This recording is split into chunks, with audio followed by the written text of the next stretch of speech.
Apóstolo Miguel Ângelo, 38 anos de ministério.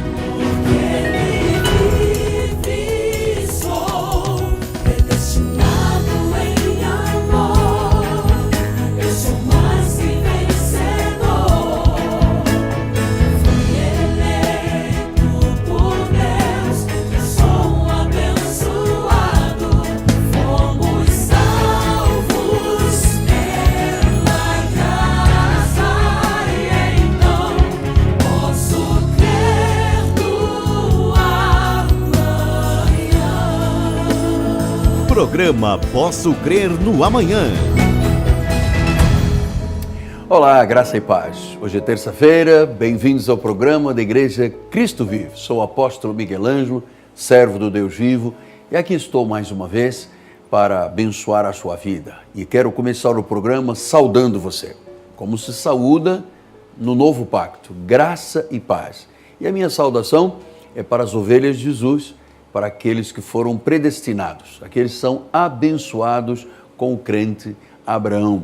E aqueles que não sabendo que são ovelhas, mas porque têm ouvidos de ovelha, tímpano de ovelha, seguirão ouvindo a nossa programação. Esta é uma programação da Reforma Protestante, é uma programação cristã legítima. Nós não temos parte com o que é judaizante, nós não temos parte com Moisés, nós somos parte e integralmente da última reforma protestante, que é a palavra predestinada de sabedoria, que Deus revelou a Paulo para a igreja gentílica.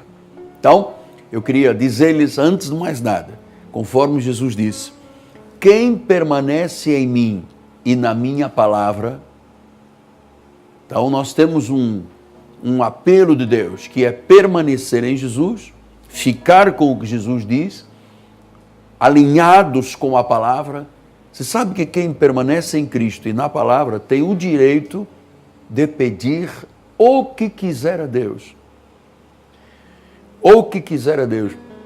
Há muitas formas de se pedir. Por exemplo, Salomão, quando Deus lhe apareceu numa visão, num sonho assim, pede-me o que quiseres que eu te darei. Ele disse, Senhor, eu só quero sabedoria para governar o teu povo.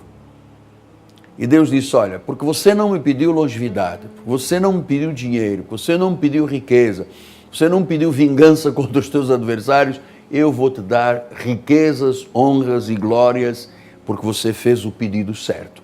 Então, às vezes, nós estamos muito preocupados com as coisas materiais, e claro que temos que viver com este pensamento, mas nosso principal alvo e foco deve ser nas coisas espirituais. E se você quer ver resultados na sua vida prática, no seu viver diário, aqui estão duas recomendações de Jesus. Permaneça nele e permaneça na palavra. Só que você vai dizer, mas apóstolo, como é que eu permaneço nele e na palavra? Seguindo o quê? Qual é a orientação? Eu vou pegar lá do livro de Gênesis e vou andando pela lei, cumprindo 603 mandamentos, guardando dias de festa, sábados, fazendo vigílias, jejuns, comidas, bebidas, luas. Não. Essa não é mais a palavra para aqueles que são de origem gentílica. A palavra predestinada de sabedoria se encontra nas 14 epístolas de Paulo, e aí está o evangelho da incircuncisão para aqueles que não têm sangue de israelita no seu sangue, nas suas veias. Então existe uma igreja que Paulo trouxe a palavra, o evangelho da incircuncisão, e existe um evangelho da circuncisão através de Pedro para os judeus. Então nós temos que separar esses dois pactos, porque a Bíblia diz que quem vive como um gentio, que é salvo pela graça de Deus e começa a aplicar na sua vida aquilo que Moisés falou, ele estará vivendo debaixo de maldição, de condenação, de morte. Porque Paulo disse isso, quem vive debaixo das obras da lei está debaixo de maldição. E o que é maldição? Maldição não é uma palavra de poesia, maldição é um fato, é a falta da bênção de Deus. É doença, é pobreza, é miséria, é apoucamento, é vergonha. A maldição é algo para quem não tem Jesus Cristo no coração, para quem não o tem como Senhor e Salvador. Paulo disse aos Gálatas que Cristo se tornou maldição em nosso lugar. Então, em Gálatas 3,13 diz que ele se fez maldição em nosso lugar. Então, Jesus foi o nosso substituto. O nosso substituto. Ele disse, e ele, ao se tornar maldição, nos livrou da maldição da lei. Nos livrou da maldição da lei, da própria lei. Então, nós não temos nenhuma participação com Moisés. Nenhuma. Aliás, um dia, no livro de Atos dos Apóstolos, foram questionar Moisés, disseram, Paulo, você manda apostatar de Moisés? E ele disse, mando. Quer dizer que a salvação não é mais também pela operação do prepúcio, né? Aquela circuncisão do prepúcio. Ele disse, não, agora a circuncisão é no coração. Agora não é mais a mão de um homem, agora é a palavra que purifica, é a palavra que limpa, é a palavra que lava, a circuncisão do coração.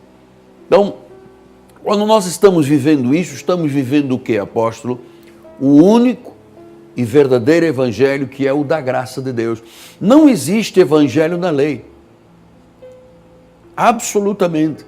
Evangelho significam boas novas. Vamos ver como é que Paulo disse isso? Nós estamos meditando no livro dos Gálatas e no capítulo 4, versículo 13, Paulo diz assim, vós sabeis que vos preguei o evangelho a primeira vez por causa de uma enfermidade física. Então Paulo disse, eu preguei o evangelho. O que significa evangelho? Evangelho significa o quê? Boas novas. Boas novas de grande alegria. Evangelho é libertador. O evangelho quebra as amarras da lei. O evangelho quebra o jugo da escravidão da lei. Então a igreja de Jesus Cristo não tem que viver, mas em absoluto, nada que diga respeito a Moisés. Nós temos que seguir o evangelho pregado por Paulo. Ele chegou a dizer aos romanos, ele disse, você deve seguir segundo o meu evangelho. Então ele teve esta ousadia de dizer que o evangelho que ele pregava não era sabedoria humana. Ele disse, eu não aprendi com homem algum. Eu aprendi por uma revelação. Não, Paulo não andou com Jesus nos dias da sua carne, mas ele teve mais. Ele foi levado ao terceiro céu e o ressuscitado lhe deu a palavra para a igreja gentílica. Você sabe que durante muitos anos eu não entendia disso, eu não tinha olhos espirituais iluminados. Eu tinha escamas nos meus olhos, eu tinha véus no meu coração, eu tinha cera nos meus ouvidos.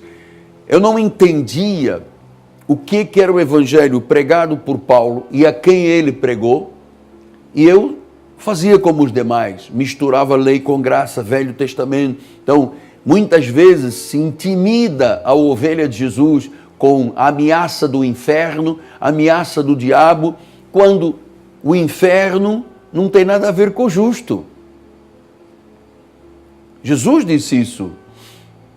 Jesus disse que o inferno era para o diabo e os seus anjos, mas o justo iria viver a eternidade. Então, quando você começa a ouvir alguém no altar dizendo, olha, o diabo vai te pegar, você vai para o inferno, você deve rechaçar e dizer, não, senhor, isto não é evangelho. Evangelho não é intimidador, evangelho é libertador. Evangelho não oprime, evangelho liberta. Evangelho não deixa escamas nos olhos, evangelho tira as escamas dos olhos. Evangelho não deixa véus no coração. O evangelho ilumina os olhos do coração para a pessoa poder compreender a herança e a esperança dos santos. Como é diferente viver século 21 com a circuncisão de Moisés e viver a graça de nosso Senhor Jesus Cristo. Paulo disse isso aos romanos. Diz que não é por obras, porque se for por obras já não é por graça. Se não é por graça, não há salvação. Efésios 2,8 diz, pela graça sois salvos mediante a fé. Isto não vem de vós, é um dom de Deus. Então Paulo diz, olha, o evangelho que eu vos preguei. Ele não disse o evangelho como Pedro pregou, como Tiago pregou, como os demais judaizantes pregaram. Ele disse como eu preguei. Quer dizer que a palavra certa para se viver o evangelho é seguir o que Paulo recebeu quando foi ao terceiro céu. Esta é a palavra certa. Aliás, é a única palavra. Única palavra. O evangelho da graça de Deus. A sã doutrina de Cristo. E se Paulo se refere várias vezes à sã doutrina, aquilo que é são, que é saudável, que é justo, que é verdadeiro, é porque existe uma doutrina que não é sã, não faz bem, ela condena, ela parece até que é espiritual, mas não é espiritual. Você quer ver como é que Paulo, quando escreve aos Colossenses, ele fala deste assunto. Ele diz assim no capítulo 2, versículo 20, se morrestes com Cristo para os rudimentos do mundo, porque como se vivesses no mundo vos sujeitais a ordenanças. Está vendo? Como é que você, estando na igreja, sendo salvo, você aceita as ordenanças e as imposições, os castigos, a lei severa de Moisés? Cristo veio cumprir a lei. Cristo se fez justiça e nos tornou justiça. A obra dele foi justa. Ele pagou o preço. Não há mais preço nenhum a pagar. Ele carregou o fardo, não há mais fardo a carregar. Ele se fez maldição, não há mais maldição. Pastor, então, se isto é assim tão simples, então o senhor está dizendo que eu tenho direito de pecar. Eu não disse nada disso. Aliás, eu tenho 38 anos e meio de pastor, do ministério pastoral, 42 anos de pregador, então conheço a obra de Deus há quase meio século. Eu nunca ouvi uma pessoa dizendo, olha, ore por mim porque eu quero pecar. Aliás, quem vive na prática do pecado são os filhos do diabo, disse João. Os filhos de Deus não vivem na prática do pecado. Os filhos de Deus sabem quais são as consequências do pecado. Então nós precisamos de entender, não manuseis isto, não provas aquilo, não toques aquilo outro, segundo os preceitos e doutrinas dos homens. Todas estas coisas com uso se destroem. Tais coisas, com efeito, têm aparência de sabedoria, como culto de si mesmo, falsa humildade, rigor ascético, todavia não tem valor algum contra a sensualidade. Então, nós estamos convictos de que o evangelho libertador, que mostra o caminho da salvação, é o evangelho pregado por Paulo. Esse que ele disse aos Gálatas, olha, o evangelho que eu vos preguei. Então, muito do que às vezes você pensa que é evangelho, não é evangelho. E eu abro aqui um parênteses, porque a Igreja de Jesus Cristo vem sendo afrontada já há algum tempo no nosso país com ideologias marxistas, ideologias que têm a ver com comunismo. Qual é o objetivo? Qual era o objetivo de Marx, de Engels? Qual era o objetivo deles? Destruir a família.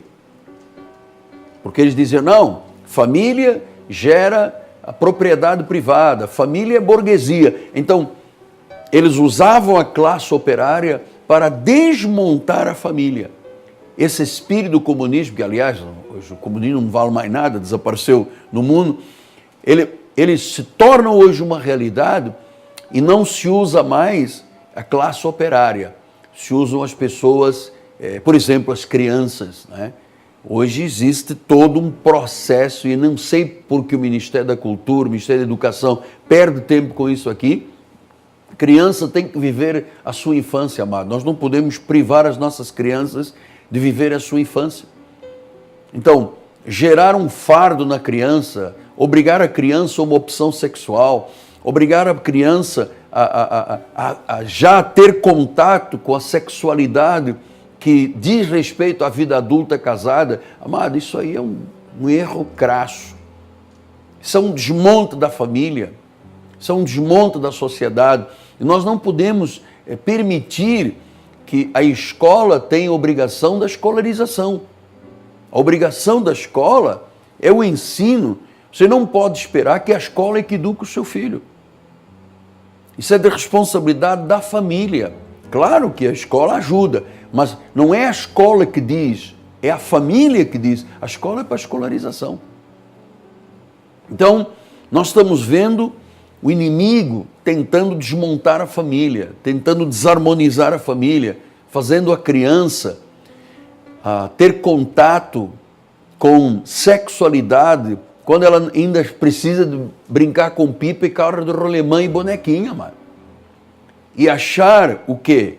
Achar que a opção contrária a Deus, Deus fez homem e mulher, macho e fêmea. Não há como você dizer, não, há pessoas que têm um gene especial, que nasceram com uma estrutura de uma raça especial, então elas têm uma opção sexual diferente. Não existe isso aqui.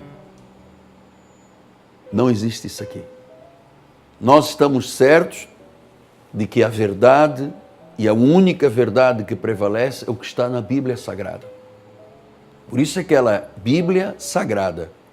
Ela é sagrada porque foi Deus que determinou. E quando Deus disse lá no passado que uma opção sexual diferente de homem e mulher, no passado que ele disse que odiava, era abominação e ele detestava, isso não mudou nos dias de hoje. Por mais que a sociedade distorça, por mais que a sociedade inverta, por mais que o espírito comunista tente elaborar a cabeça das crianças, amado, quem vai prevalecer sempre será a verdade de Deus, o Evangelho. Por isso é que nós precisamos que o ensino religioso esteja confissional, esteja nas escolas, amado. Eu não entendo como um professor de artes, como um professor de matemática, como um professor de história, vai, pela sua experiência sexual, passar a uma criança a sua experiência. Eu não entendo. A escola é para escolarizar. A escola é para ensinar. As definições, quem as estrutura na mente e no coração da criança é a família. Então, nós entendemos que o mundo intenta contra a família. O mundo intenta contra a família. O sistema que está aí alardeando, dizendo que a igreja é chauvinista, que a igreja é separatista, que a igreja é contra. A igreja não é contra ninguém. A igreja é a favor da verdade. Ah, mas eu ouvi dizer que Deus, ele é trans, Deus é gay, Deus é poli. Não tem nada disso, absolutamente na Bíblia. A Bíblia diz que Deus é Pai, Deus é Todo-Poderoso, que é Rei de Reis, Senhor do Senhor. Ele não é Rainha das Rainhas, Ele é Rei de Reis. Ela não é Senhora das Senhoras, Ele é Senhor do Senhor. E não adianta as pessoas tentarem lutar com o que Deus diz. Então a criança tem que viver a sua infância, tem que cantar as músicas de roda, tem que brincar com as coisas de criança e tem que entender, pelo ensino dos pais, que ela, se nasceu homem, é homem, se nasceu mulher, é mulher, que não existe ideologia, que não existe um gene especial, que tudo isso é uma tentativa de desestruturar a família, de desmontar a família. A família unida e forte é a família que vive o Evangelho, a família que vive a palavra de Deus. Paulo, quando escreveu a Timóteo, ele disse, olha, Timóteo, eu vejo uma fé em você sem fingimento, porque primeiro eu vi essa fé, sabem quem? Na tua avó Lloyd. Tua avó era uma mulher de Deus, era uma mulher de oração, uma mulher de consagração, uma mulher de fé. E depois eu vi que a tua avó passou para a tua mãe Eunice. Eu vi que sua mãe, gente, era uma mulher de Deus, ela não faltava aos cultos, ela era dedicada, ela é dizimista, ela contribuía para a obra, ela cooperava com o Evangelho. Então ela disse, o que eu vi na avó Lloyd e eu vi na mãe Eunice, eu estou vendo agora em você, uma fé sem fingimento. Então, o que Paulo disse, o Evangelho que eu vos preguei, é uma fé sem fingimento. Então, senhores, nós não podemos nos conformar com este mundo e quebrar as estruturas que Deus alicerçou para a vida do homem. Quem sabe o que é certo e o que é bom, o que gera felicidade, o que gera paz, é Deus. Porque nunca ninguém, os ativistas e os engenheiros sociais, nunca disseram a público, legitimamente, as consequências de uma vida promíscua, de uma vida de drogas, de uma vida de injetar, de uma vida homens com homens, mulheres com mulheres, e a sífilis aumentou 60% no Brasil. Hoje o câncer de cervical, o câncer de garganta, câncer de boca, câncer de ânus, câncer de pênis, amado, é algo epidêmico, mas que ninguém fala nas consequências, porque, sabe, se tornou uma coisa lúdica, né? É um glamour. As pessoas hoje dizem, não, nós somos a favor da ideologia, porque... E depois as consequências. Nunca ninguém trouxe isto a público. Eu vou sempre preferir ficar com o que Deus diz, com o que a santa palavra, a santa Bíblia, a Bíblia Sagrada diz. Isso que Paulo diz, sabeis que eu vos preguei o Evangelho. O Evangelho são as boas novas libertadoras, transformadoras, regeneradoras. Quem ouve o Evangelho nunca mais será o mesmo. Quem pratica o Evangelho é feliz, é salvo. Um dia, todos nós partiremos desta terra. E a minha pergunta é aquela velha pergunta daqueles plásticos, daqueles stickers que ficam nos carros. Onde você passará a eternidade? Você está lutando contra Deus ou você é a favor de Deus? Se Deus é por nós, quem será contra? Jesus disse, quem comigo não ajunta, espalha.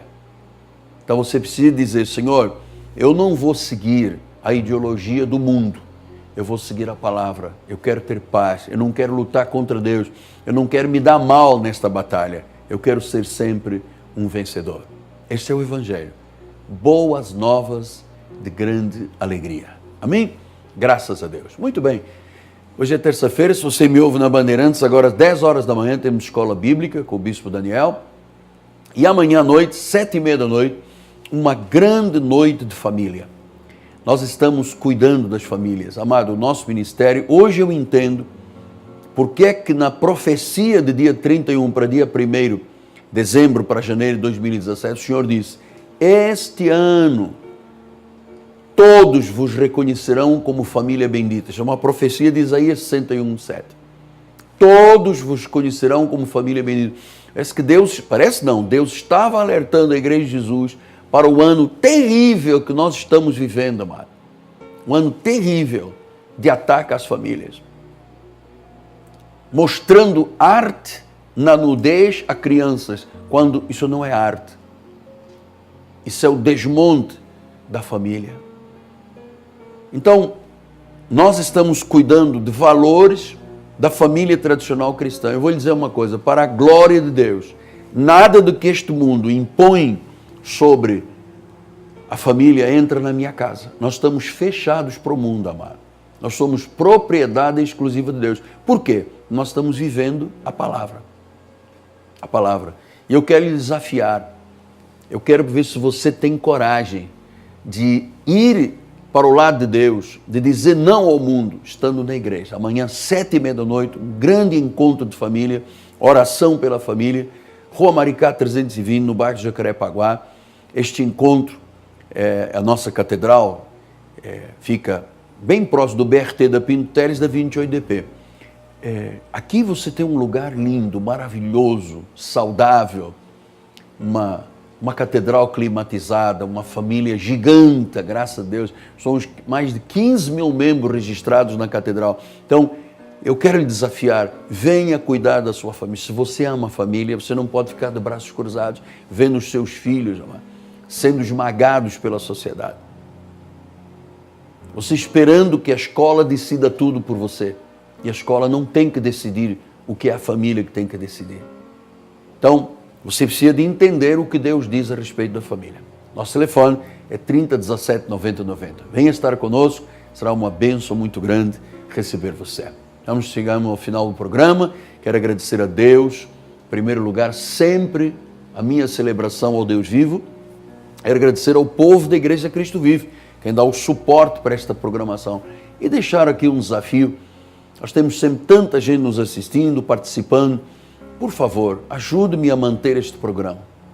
Este programa tem um custo alto. E nós precisamos de pessoas que amem a Deus e queiram investir no reino. Ligue para nós, 30 17 90 90, nós temos um carnê Você pode com R$5 por dia, R$1 por dia, 50, 100, 200 por mês, você pode fazer com que este programa continue sendo luz a brilhar e sal a dar sabor à vida das pessoas. Este programa é uma necessidade de Deus, é um desígnio de Deus, é um programa libertador. Quando Deus fala, fatos acontecem. Obrigado ao povo da Igreja Cristo Vive. Obrigado mesmo àqueles que amam a Deus, o reino e a pregação da graça de Deus. Obrigado à minha equipe de televisão, ao povo do nosso ministério, ao governo da igreja. Dizemos juntos, é o Evangelho. Salvação é por graça. O Evangelho é libertador. Graça e paz e até amanhã. Em nome de Jesus. Participe do 7º Congresso Feminino Chail, dia 28 de outubro, das 9 da manhã às 18 horas, com o apóstolo Miguel Ângelo, bispa Rosana Ferreira, bispa Ana Caroline e toda a equipe. 7º Congresso Feminino Chail, com o tema Por que não desistir? Inscrições pelo telefone 21 3017 90 90 ou pelo site congressofeminino.com.br. Igreja Evangélica Cristo Vive, Rua Maricá, 320, Campinho. Cresça na graça e no conhecimento. Participe dos nossos cultos. Domingo, às 9h18, com o apóstolo Miguel Ângelo e a bispa Rosana Ferreira. Palavra, louvor e oração. Quarta-feira, às 19h30, um culto apostólico de excelência de vida. Igreja Evangélica Cristo Vive, Rua Maricá, 320, Campinho, Rio de Janeiro, Brasil. Venha e traga a sua família. Apóstolo Miguel Ângelo, 38 anos de ministério.